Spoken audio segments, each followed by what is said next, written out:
ប្រិយមិត្តណាខ្លះដែលចូលចិត្តការសម្រាយរបស់ admin កុំភ្លេចចូលរួមជាមួយ Telegram admin ផងគឺដើម្បីទទួលបានវីដេអូលឿនជាងមុនចាប់ផ្ដើមនៅភាពបន្តពេលនេះប៉ែប៊ូដែលកំពុងអែបអបលើ Alibaba ព្រោះពេលនេះ Alibaba មិនដូចពីមុនទៀតទេ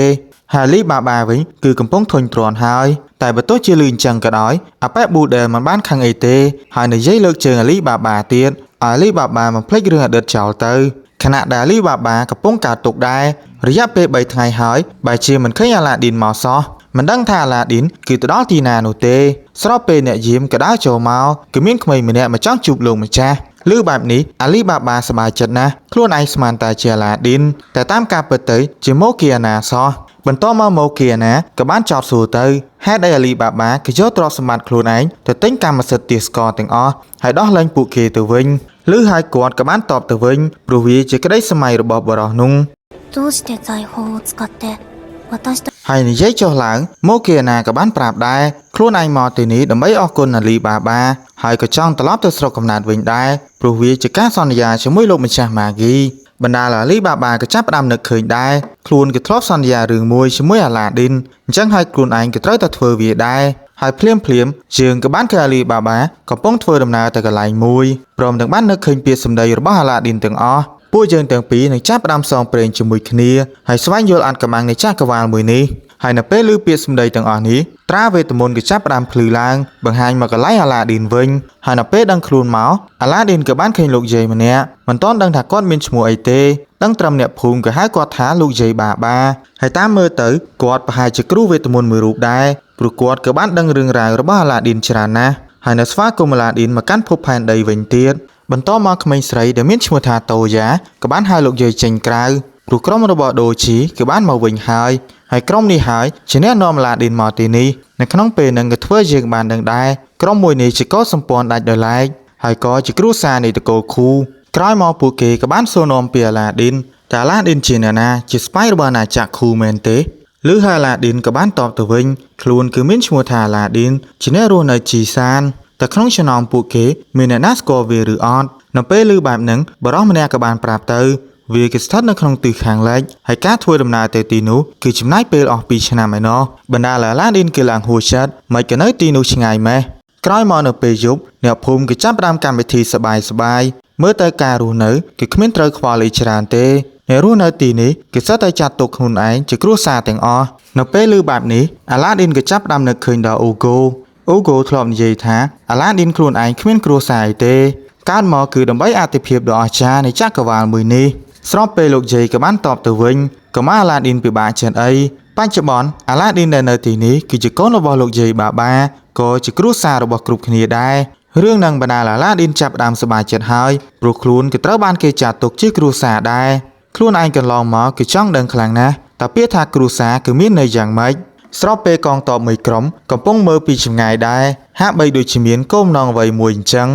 ហើយនៅពេលព្រឹកឡើងដូជីក៏បានមកលាតូយ៉ាដែរបណ្ដាលនាងក៏ចាប់ផ្ដើមពិបាកចិត្តហើយព្រោះលើកនេះគាត់បែរជាយកដើរទៅជាមួយស្របពេល Aladdin ក៏បានស្រែកហៅគេជួយដែរព្រោះពេលនេះសេះកំពុងផ្អើលហើយខណៈដែលមនុស្សស្រីម្នាក់ក៏បានចេញមកព្រមទាំងបានជួយ Aladdin ដែរតាមពិតទៅនាងជាកូនទី3របស់អធិរាជទី1នៃអាណាចក្រតកូលខូ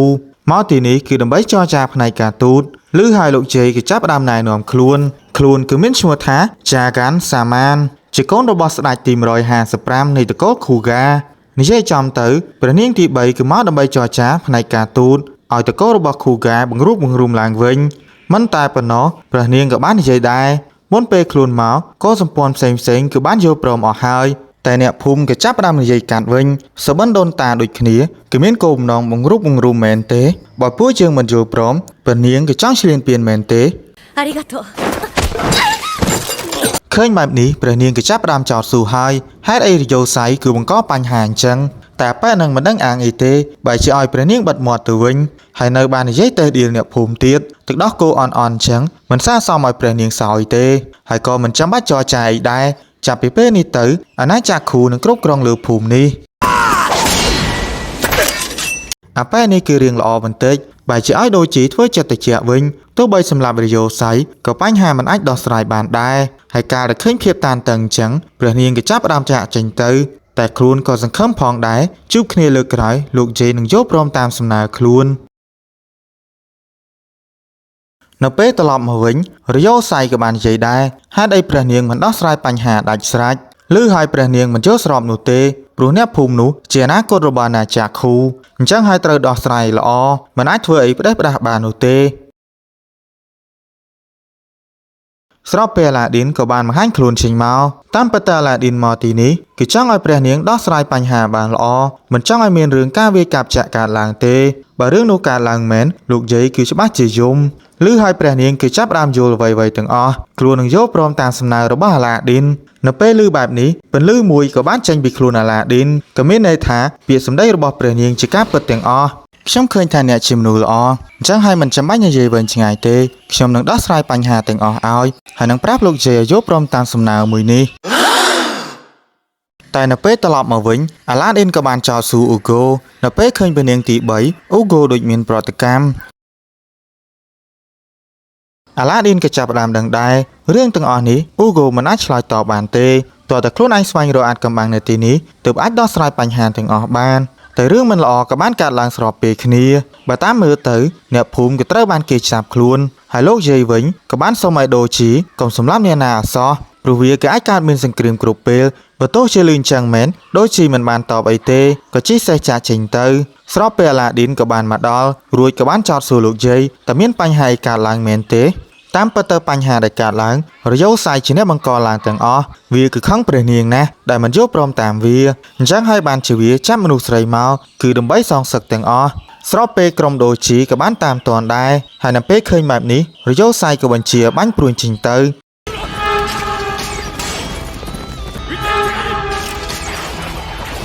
ហើយមួយផ្លែតក្រោយដូជីក៏អាចឡើងលើរទេះបានព្រមនឹងចាត់ការលើចាក់ចែមទាំងអស់តែខ្លួនឯងបើជានឹកឃើញពាក្យសម្ដីលោកយាយមិនអាចសម្លាប់អ្នកណាទេមិនចឹងសង្គ្រាមច្បាស់ជាកើតឡើងតែងាកទៅមកខាងទៀតតូយ៉ាក៏ត្រូវបានគេបំពានចឹងហើយមិនអាចលើកលែងបានទេ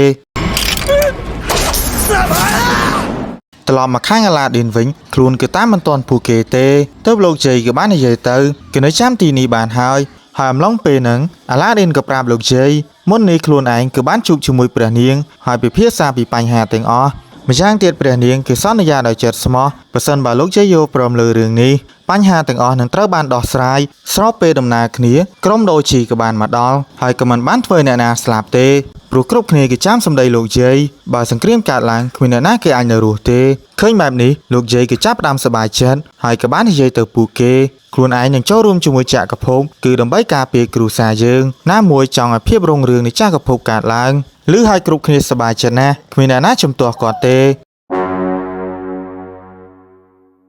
ហើយអំឡុងពេលគ្រប់គ្នាសម្រាប់នៅទីនេះលោកយាយក៏ដើរមើលព្រះច័ន្ទម្នាក់ឯងក៏ស្រាប់តែមានព្រួយមួយបាញ់សម្ដៅមកលោកយាយតែម្ដងមិនដឹងថាគាត់គឺស្លាប់ឬរស់ទេ